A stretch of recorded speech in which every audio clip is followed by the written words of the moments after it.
देख रहे हैं भारतीय मीडिया न्यूज़ चैनल। मैं हूं मुस्तकीम शाह और आप देख रहे हैं भारतीय मीडिया न्यूज़ चैनल। आइए नज़र डालते हैं आज की कुछ खास खबरों पर।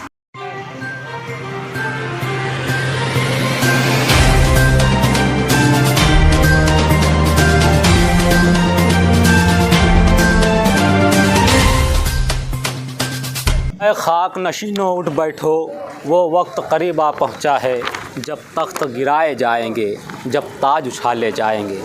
आज मुल्क पर नज़र डालें तो ये जो मुल्क है इसकी कंडीशन क्या है, इसकी हालत क्या है, ये हम और आप बेहतर जानते हैं। आज पूरी दुनिया ने हिंदुस्तान की माशी हालत भी देख ली, हिंदुस्तान की माशी ताकत भी देख ली, हिंदुस्तान की तिब्बी ताकत भी देख ली। आज लोग कोरोना से परेशान है, हर तरफ महामारी है, लाखों की तादाद में अमवात हो रही है, शमशानें भर चुकी है, जलाने के लिए जगह नहीं, लकड़ियाँ कम पड़ चुकी है।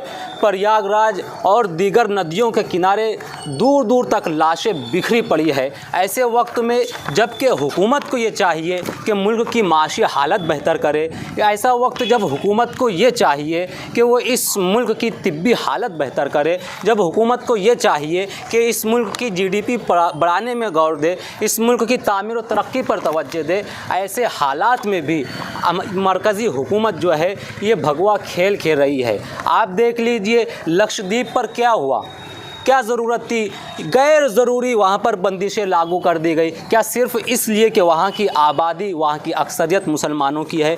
ये जो हिंदुस्तान है ये एक चमन है और इस चमन में मुख्तलिफ़ रंग के और तरह तरह की खुशबू के फूल है, और इस चमन को सींचने में, इस चमन को आबाद करने में हमारे आबा व अजदाद ने, जिसमें हर मज़हब के असलाफ़ शामिल है, उन्होंने अपने लहू की क़ुरबानी दी, अपने लहू से इस चमन को सींचा। लेकिन ये जालिम हुकूमत इस चमन को बर्बाद करना चाहती है, इस चमन के गुलों को चकनाचूर करना चाहती है, मसलना चाहती है, जो कि शायद उसका ये ख्वाब कभी पूरा नहीं होगा।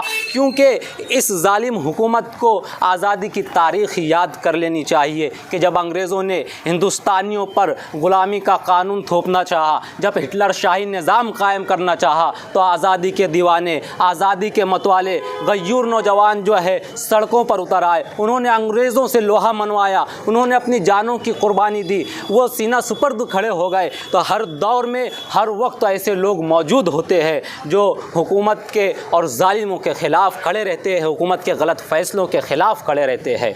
लॉकडाउन से पहले जब हुकूमत ने सीए और एनआरसी जैसा जालिम कानून लाया तो हर तरफ एहतजाज शुरू हुआ, हर तरफ नारे बुलंद हुए।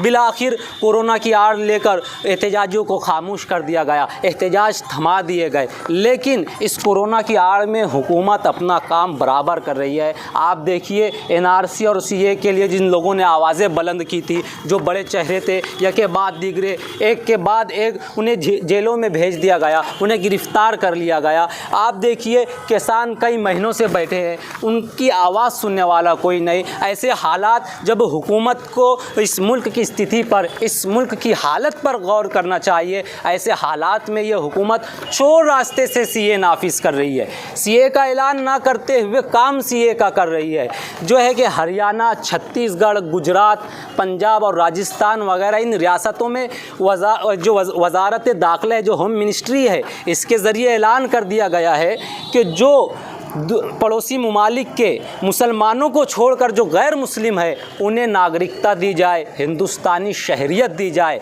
तो हमारा कहना यह है कि ये मुल्क सभी मज़हब के मानने वालों का है, ये मुल्क जितना हिंदू भाई का है उतना मुसलमानों का भी है। इस मुल्क की आज़ादी में, इस मुल्क की मिट्टी में सभी का लहू शामिल है। अगर कानून बनना चाहिए तो सब के लिए बनना चाहिए, अगर नागरिकता मिलनी चाहिए तो सबको मिलनी चाहिए, नहीं तो किसी को भी नहीं। इसीलिए मैं ये कहना चाहूँगा कि अगर जालिम हुकूमत ये सोचती होगी कि उसके जुल्म सितम के सामने हिंदुस्तानी जो है अपनी गर्दनें झुका देंगे, अपने घुटने टेक देंगे, तो हुकूमत को ये याद रहना चाहिए कि हम मालेगांव डेवलपमेंट फ्रंट की जानिब से यही अपील करना चाहेंगे कि मरकज़ी हुकूमत जो चोर दरवाजे से सीए के अहकामात नाफिज करना चाहती है वो ये अहकामात वापस ले, वरना वो वक्त दूर नहीं कि हिंदुस्तान भर में फिर से शाहीन बाग आबाद हो जाएंगे।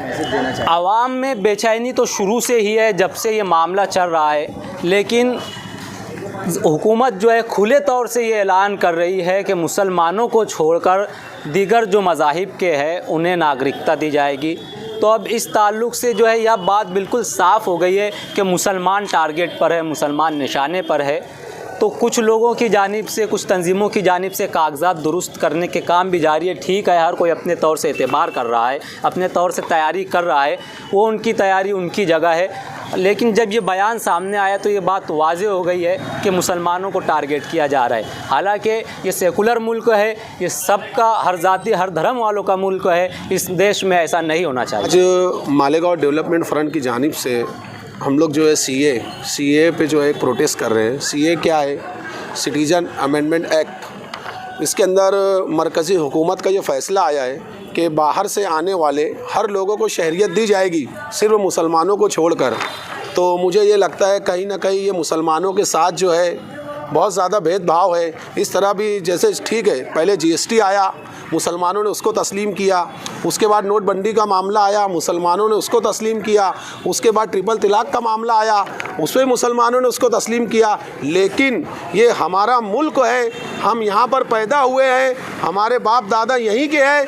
क्योंकि शायर कहता है ना कि सभी का खून है शामिल यहाँ की मिट्टी में, किसी के बाप का हिंदुस्तान थोड़ी है। तो मैं मरकज़ी हुकूमत से यही कहना चाहूँगा कि जो सीए जो आपने जो लागू किया है उसको वापस लिया जाए और मुसलमानों को भी जो है यहाँ पर पूरी तरीके से शहरियत दी जाए।